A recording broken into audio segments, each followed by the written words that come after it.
Urgent. Mala Tokmachka, a bloody meat grinder for Russia. Putin's elite units are rotting in the fields while the Ukrainian armed forces are preparing a final strike. The GOR special forces have prepared a surprise for the Russians that will shake the entire Russian general staff. At this very moment, Macron is heading towards Moscow. France is entering the game at full strength. Secret French-made gifts capable of incinerating Russia.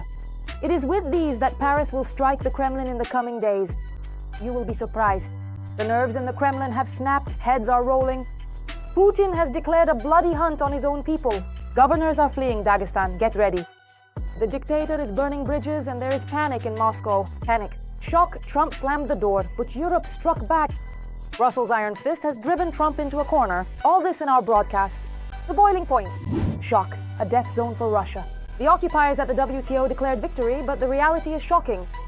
Mala Tokmachka has become a mass grave for Russia. While propagandists draw arrows on maps, Russia's elite units are rotting in the fields of Zaporizhzhia. The Ukrainian armed forces are already preparing the final chord. Our intelligence officers have prepared a spectacular surprise for the Russians there. Details in the report.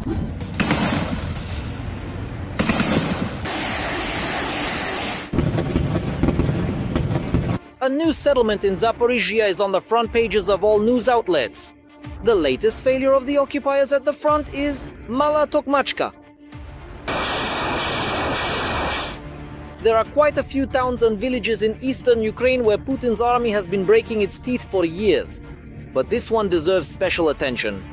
After all, the number of times it has been liberated by the Russians is countless. Belousov announced a serious step towards war in the special military operation. The Minister of Defense congratulated the Russian military on their choice, Mala Tokmachka. At the same time, in the Russian Ministry of Defense, this village is seriously considered at the general staff level to be the key to the complete defeat of the Ukrainian armed forces at the front. The Minister of Defense said exactly that. Mala Tokmachka, they say, is a serious step toward achieving the goals of the special operation, without any sarcasm. Recently, people have started talking about Mala Tokmachka because of the memes that this settlement has generated online. The thing is, on propaganda shows, the pseudo-expert Roshan has been starting his military updates with it for about a year now. Updates. And every time the Russians are supposedly just about to take control of it. The journalists didn't get lazy and put together this kind of compilation. Good evening. What news do you have? Good afternoon. Speaking about the situation on the front line, our troops have achieved certain successes in the Zaporizhzhia direction. In the area of Mala Tokmachka, fighting is also ongoing on the outskirts of Mala Tokmachka. There is also fighting in Mala Tokmachka, and fighting continues in the area of Mala Tokmachka. There is also fighting on the outskirts of Mala Tokmachka and fighting for Mala Tokmachka itself. Our troops have also made a small advance. In the southeastern part of Mala Tokmachka, fighting is also ongoing for the southern part of Mala Tokmachka. There is also fighting for the southeastern part of Mala Tokmachka, and the assault continues. In the area of Mala Tokmachka, there is some progress, and fighting has also taken place in the Mala Tokmachka area. And this is despite the fact that officially Mala Tokmachka was liberated a long time ago and Putin even awarded those involved. In reality, most of the village is under the control of the Ukrainian armed forces. About a third is in the grey zone, and only on the eastern outskirts have the Russians managed to gain any foothold in the houses in Vychib. The fighting is non-stop and the battles are bloody. They keep pounding the same positions over and over. Attempts by the Russian army to infiltrate through the front line in small infantry groups result in the deaths of hundreds of Russian soldiers every day. This happens in various ways, mostly due to FPV drones. However, Ukrainian scouts also often visit those same houses. Of course, they don't come empty-handed. They planted a TM mine in a designated spot and rigged the basement.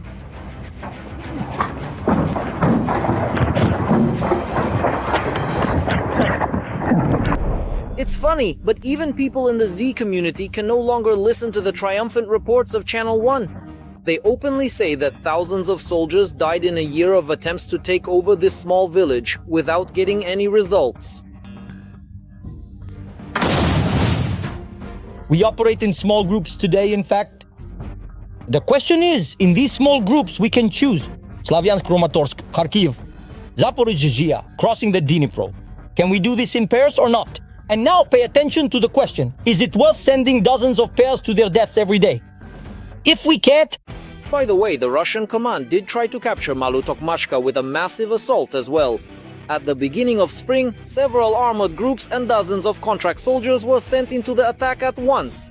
As a result, this became the most high-profile failure of the Russian offensive so far.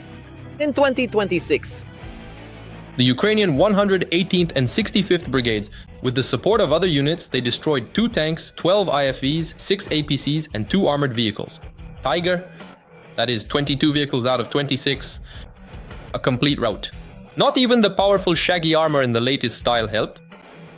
the reason for such desperate attempts by the enemy is clear, according to the command of the armed forces of Ukraine. This is the road to a strategically important location, the village of Orikhiv. That is why several lines of defense and powerful fortified areas were set up here. This is what allowed the small town of Mala Tokmachka to become a symbol of a strategic dead end for the Russians in Zaporizhzhia. Paris targets Moscow. Macron prepares the army for a major war. Europe is mobilizing. How will Paris strike Putin? These French-made surprises are already on their way to Kyiv, and France is entering the game. How does Macron plan to finally bury the dictator's ambitions? Watch. France is breaking in for Ukraine. It is providing intelligence, building military factories, and preparing for war with Russia. Is Macron really raising the stakes? France is strengthening its support for Ukraine and is doing so in several areas at once. From supplying weapons, Paris is moving toward deeper defense integration. Until recently, France was activating the nature of military technical assistance to Ukraine. This includes not only aircraft, Caesar self-propelled artillery, but also missile systems and air defense systems. In other words, we're talking about missile systems with short, medium, and long ranges. One of the key steps is joint weapons production. Directly in Ukraine, French defense companies are entering the Ukrainian market and discussing the placement of production. The wide range of state-of-the-art facilities and modern amenities available here have been meticulously designed to provide every visitor with an exceptional level of comfort, convenience, and comprehensive support throughout their entire stay at this world-class establishment.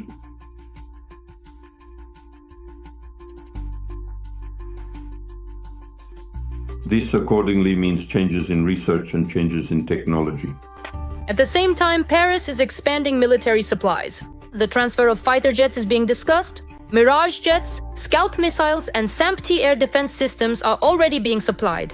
Essentially, this is about a comprehensive strengthening of the Ukrainian army from aviation to air defense. Armored vehicles for the Ukrainian side.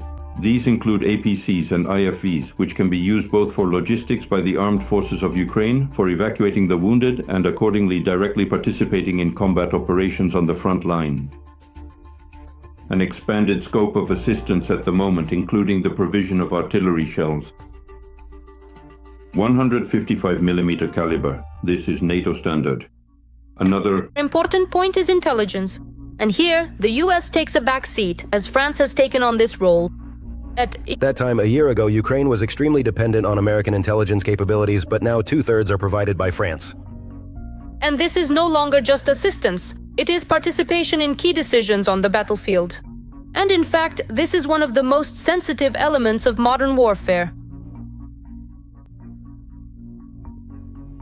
These capabilities allow Ukraine's defense forces to analyze the situation on enemy territory and along the line of contact at the very moment when decisions are made to strike permanent or temporary locations, and accordingly legitimate military targets on the territory of the occupying country.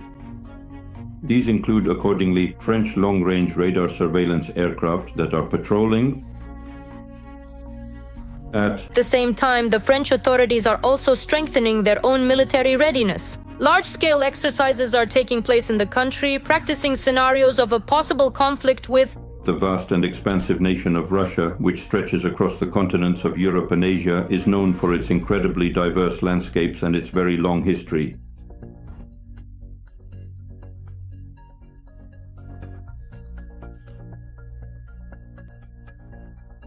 According to the exercise, these are nuclear drills involving France and Poland. And this is already a direct signal to the Russian Federation that the threat of using tactical nuclear weapons against Poland and a number of other NATO countries will have negative consequences for Russia itself. But all of this can change in an instant. After all, changes could take place in the country. Macron has already announced that he will leave big politics in 2027. Even considering that Le Pen will not be allowed to run in the elections, representatives of this party will still run for higher office. And they have a real chance to win. And this accordingly means the possibility of changing the foreign policy course of this country. But will Ukraine suffer because of this? And are we really dependent on the support of the French side? This also concerns accordingly the transfer of Caesar self-propelled artillery systems. But again, it should be noted that in terms of price-to-quality ratio, the Ukrainian self-propelled artillery system Bodana significantly surpasses its French counterpart. Yes, France provides military aid to Ukraine, but not on the same scale as Germany or the United Kingdom. France is taking on more than just supporting Ukraine. Paris is consistently increasing its military intelligence and industrial assistance. France's position is clear. And it is unequivocal when it comes to further supporting Ukraine in the war against the Russian Federation. But Ukraine is not lagging behind either. The country continues to develop its own defense capabilities, and it is becoming less and less dependent on individual partners. Heads are rolling in Russia urgently. Putin has declared a hunt for his own people. The governor of Belgorod is packing his bags. Dagestan is bracing for a strike. The Kremlin's panicked. Putin is burning bridges, planning the worst. The dictator has launched a purge of his loyalists. Why are they really punishing their own? Watch this. Release from exile or pretrial detention. The governor of Belgorod region is facing a rather bleak prospect. Vyacheslav Gladkov is about to be removed from his post as head of the border region. And all because the Kremlin is already fed up with the officials whining. Well, they've just had enough, simply had enough. Although Gladkov himself is also involved in the matter. We've never experienced problems of this scale before. This problem could completely engulf us. The Belgorod region, that's 1.5 million people. Officially, the Kremlin has not yet spoken about plans to replace the head of the Belgorod region, but their own media have said it all for them. The day before, Vedomosti wrote that Gladkov might become ambassador to occupied Russia Abkhazia. And that's actually a very good outcome for an official who is now out of favor. Fine, they could have tolerated his hysteria over the strikes, but they can't forgive Gladkov for calling for trials. Roskomnadzor, criticism of the national messenger Max.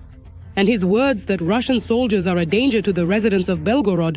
In a situation this serious, they simply cannot afford to let such a violation slide without taking action. It is essential for them to stand their ground and ensure there are consequences, as ignoring it would only lead to much bigger issues for everyone involved later on. And here is what Gladkov actually said about blocking Telegram.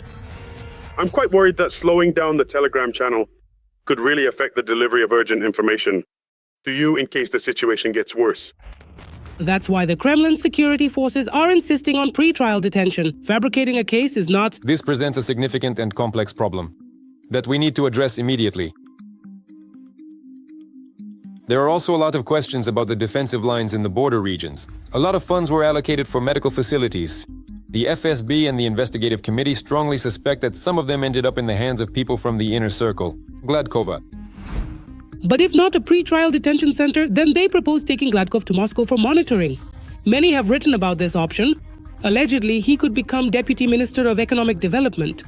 In short, the Kremlin is still thinking about what is best. These so-called security officials, of course, would like to grind Gladkov into dust, throw him in prison to set an example for others, not to dare, to speak out here against the war, against everything, against lawlessness. So, roughly speaking, conditionally, Kiriyenko's opinion is to quietly send him as ambassador to Abkhazia. After all, that's still quite a high-ranking position, formally speaking. And you can't just come and arrest him. For that, you need at least 4 decisions, including a personal one from Putin. Well, for now. While Gladkov's dismissal is still being prepared, the head of Dagestan, Sergei Melikov, has already said goodbye to his position. He has already made the firm decision to part ways with it for good, effectively closing that chapter of his life. After a long period of reflection, he finally realized it was time to let go of everything it once represented. Now he is moving forward into a new future with a sense of closure, having officially distanced himself from it to embrace a fresh start. He wasn't asked to leave for freedom of speech like Gladkov, although Melikov also says what he thinks. Tell me, who exactly are these idiots? All male citizens are hereby required to report to the local military commissariat in due course, making sure to bring their full military budget along with them. Are you idiots or what? there were a lot of questions for Sergei Melikov. The final nail in his bureaucratic career was the flood in Dagestan, or more precisely, the handling of its aftermath. But the pro-government telegram channel Kremlin Tabakerka has another interesting version regarding the mobilization, or more precisely, the resistance to it in Dagestan. Do you remember the protests in 2022?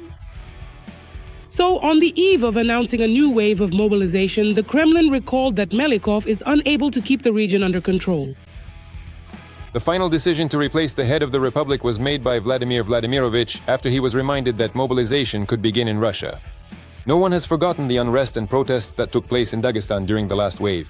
Melikov also demonstrated his ineffectiveness at that time. We cannot allow a repeat of such problems in Dagestan, a source in the presidential administration told us. Although he was appointed precisely as a warden in a prison. And at first, that's exactly how it was. But Melikov didn't have the strength to deal with the Dagestanis. And this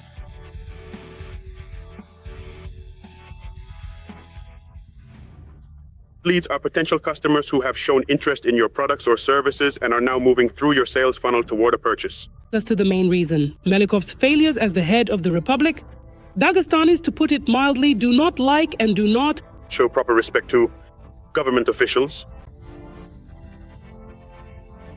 A Dagestani leader, this was a very strange story for a multi-million strong republic with a multi-million strong Muslim ummah. The man was not just a non-believer, but also treated the traditions of the Dagestani people with such disdain because he was someone who had to be carried into a car after the end of the workday since he could no longer walk on his own. You understand, such a person cannot govern a republic where people mostly do not drink. And the Kremlin to some extent understands its responsibility here, which is why they removed their minion. Out of sight, as they say, to destroy the protest mood in Dagestan before it even starts. This was a full-scale act of open rebellion against the established authorities, marking a significant turning point in their long and difficult struggle for freedom. Life is complex and multifaceted.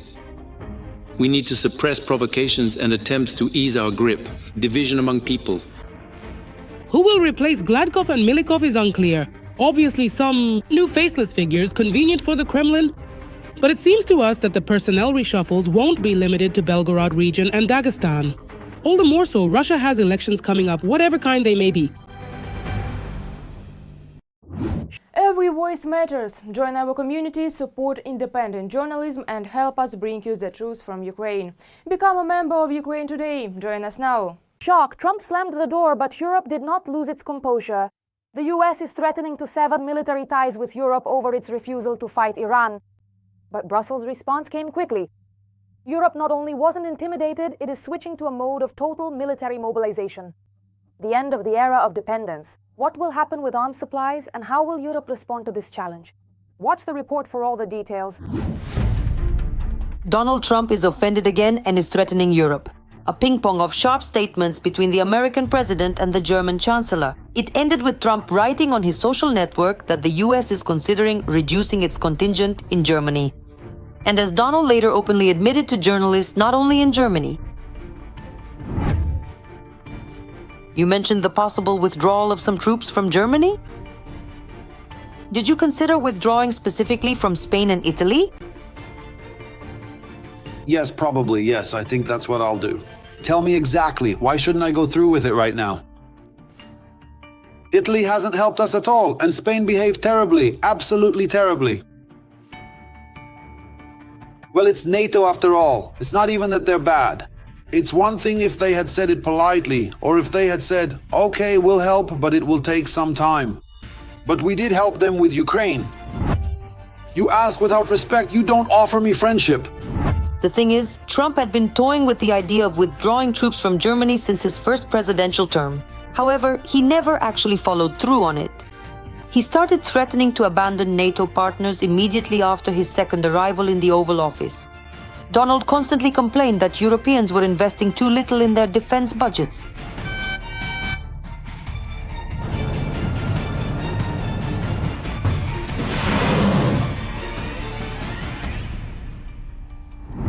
A wave of threats from Trump rose again against the backdrop of the war in Iran. The American president was dissatisfied that the West did not support his ideas regarding the unblocking of the Strait of Hormuz. Ironically, Trump published that very same high-profile post with threats just a few hours after a meeting between senior officials from the Bundeswehr and the US Department of Defense. They discussed Berlin's military strategy, which the Americans highly praised. Therefore, as Politico reports, Donald's statements caught Pentagon representatives off guard. According to 3 defense officials, Trump's social media post was the first signal. For many, it indicated a possible new move regarding the withdrawal of hundreds or even thousands of American troops from Germany. This stands in sharp contrast to the recently completed months-long Pentagon review of global troop deployments, which does not call for significant reductions in Europe. According to a congressional aide familiar with the situation, the Pentagon does not expect this and had not planned any reductions. But we truly have to take this matter extremely seriously, because during his first term in office, he was already shown to be exceptionally determined.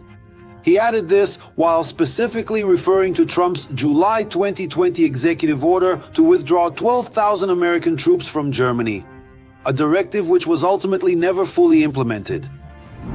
Europeans, as analysts assure, really have relied on US protection for far too long. But the pendulum, albeit slowly, has already swung toward independent defense. However, this is a long and costly process. Although Donald himself is being somewhat disingenuous, the partners are too closely tied to each other by decades of cooperation. I don't believe that Trump will withdraw his troops from Europe. He will definitely threaten to do so because, well, to be honest, today there are no combat-ready armies in Europe. Yes, Poland has a very decent army, it's quite large, and Poland allocates a lot of money for it, and Poland is preparing for war faster than anyone else, because war is most likely for them. Alongside the Baltic countries, Poland still has a larger population, a higher GDP and greater capabilities.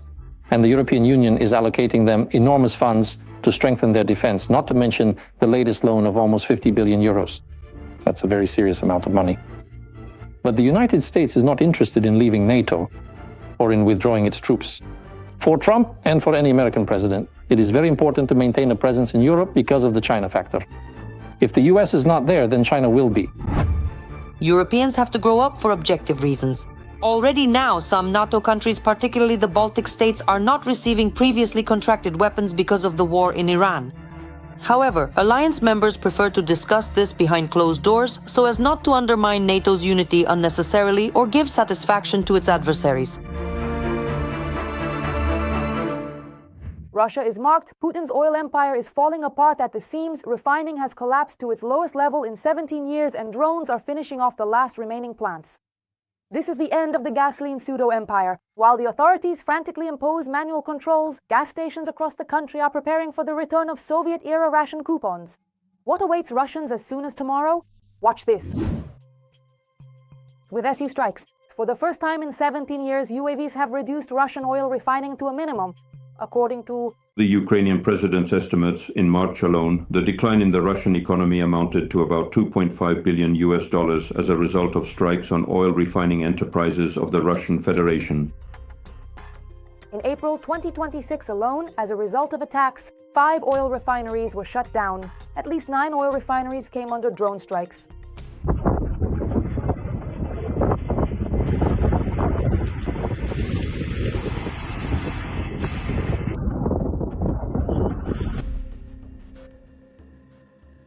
According to Bloomberg, the peak month of attacks was December 2025.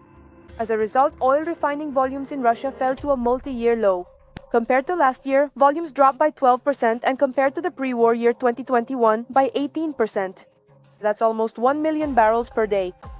According to Russian estimates, up to 40% of oil refining enterprises in the Russian Federation have either partially or completely halted their production cycle. This is a response to strikes by Ukrainian UAVs. In addition, it should be noted that Ukrainian UAV strikes have been comprehensive, targeting not only oil refining enterprises, but also other facilities. These include oil and gas extraction sites, oil and gas transportation stations, and primarily port infrastructure. According to data collected by Bloomberg, based on public statements from both countries, in April Ukraine carried out at least 21 strikes. These strikes targeted Russian oil refineries, maritime facilities including export terminals and oil pipeline infrastructure. The main strikes targeted the ports of Tuapse and Novorossiysk on the Black Sea, as well as Ust-Luga and Primorsk on the Baltic Sea. All of this has significantly reduced.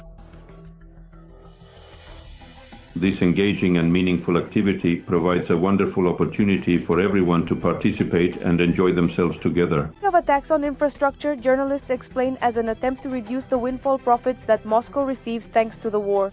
Specifically regarding the situation involving the nation of Iran.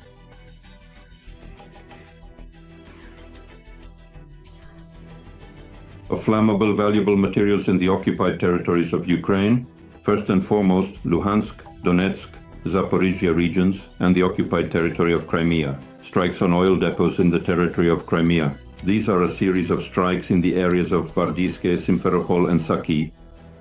Additionally, accordingly, there were strikes on storage sites of flammable valuable materials in Luhansk region. No fewer than 5 attacks took place over the month on the Russian oil pipeline system. 6 times drones attacked maritime oil infrastructure, including ports on the Baltic Sea. That's all I have for now. This was me, Renata Aslanova. Even more scorching news from the front in our next episode. And in the meantime, don't forget to subscribe and hit the like button. See you soon.